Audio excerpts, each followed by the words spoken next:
အားလုံးပဲမင်္ဂလာပါရှင်ဆရာမကတော့ဒေါက်တာချီချီဖြစ်ပါတယ်ဆရာမဒီအဘမိထားတဲ့မိကုံးလေးကိုပြန်ဖြေပေးခြင်းလို့ပါဒေါက်တာတဲ့အဘကတဲ့သွေးပေါင်ချင်း140နဲ့90မှာတဲ့အကျောစေးသွင်းမိတယ်တဲ့ဘာထိခိုက်မှုရှိလဲပေါ့နော်အဲ့တော့ကျမအဲ့ဒီပြဿနာကိုပြောချင်နေတာအတော်ကြာပြီပေါ့နော်အခုတခါတည်းမေးတာနဲ့ကျမပြောပြလိုက်မယ်ပေါ့နော်ကျမစေးကန်းကလူနာတော်တော်များများလည်းရောက်လာရင်ကျမအဲ့ပြဿနာအမြဲရှင်းရတယ်သူမေးချင်တာကသွေးတက်နေတယ်အကျောစေးသွင်းမိတယ်ဘာဖြစ်နိုင်လဲပေါ့ဒါဆိုရင်နောက်မေးခွန်းတစ်ခုအနေနဲ့သွေးပေါင်တက်နေတဲ့အချိန်အကျောစေးသွင်းလို့ရလားပေါ့အဲ့ဒါကိုပေါ့ဆရာမတစ်ခါလေးပြောပြမယ်ပေါ့နော်အဲ့တော့ကျမတို့စေးကန်းကိုလူနာတွေရောက်လာပြီဆိုလို့ရှိရင်ကျမကသွေးပေါင်ချိန်လိုက်တယ်ဆိုပါစို့ချိန်လိုက်တဲ့အချိန်မှာ pressure တက်နေတဲ့အချိန်မှာကျမကပြောပြတယ်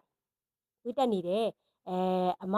အထူးသဖြင့်အဘတွေပေါ့နော်အမတွေအတော်တွေပေါ့အန်တီတွေပေါ့သွေးဒီအကျောစေးသွင်းလို့မရဘူးလို့ကျမကပြောလိုက်လို့ရှိရင်ဆရာမဘာဖြစ်လို့လဲ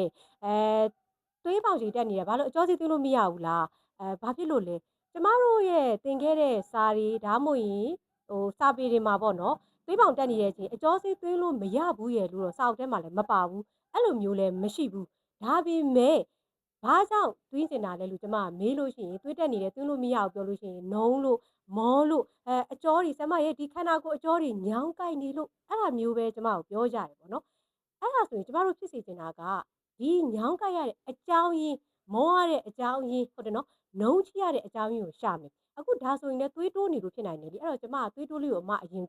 အရင်ကုပြီးတော့သွေးတိုးအရင်ကုစားသွေးတိုးသွေးပေါင်သွေးထိန်းစေးလေးသေချာတောက်မယ်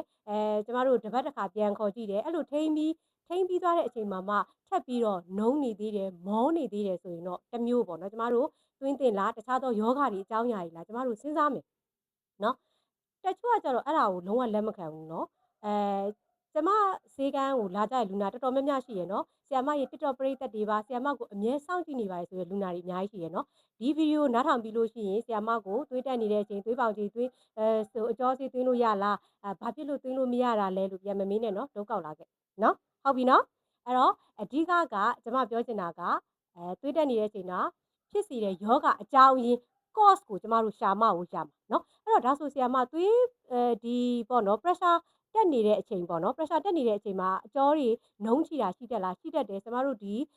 အရက်တောက်တဲ့အမျိုးသားတွေမှာဆိုရင် potassium ကျရင်လည်းဖြစ်တတ်တယ်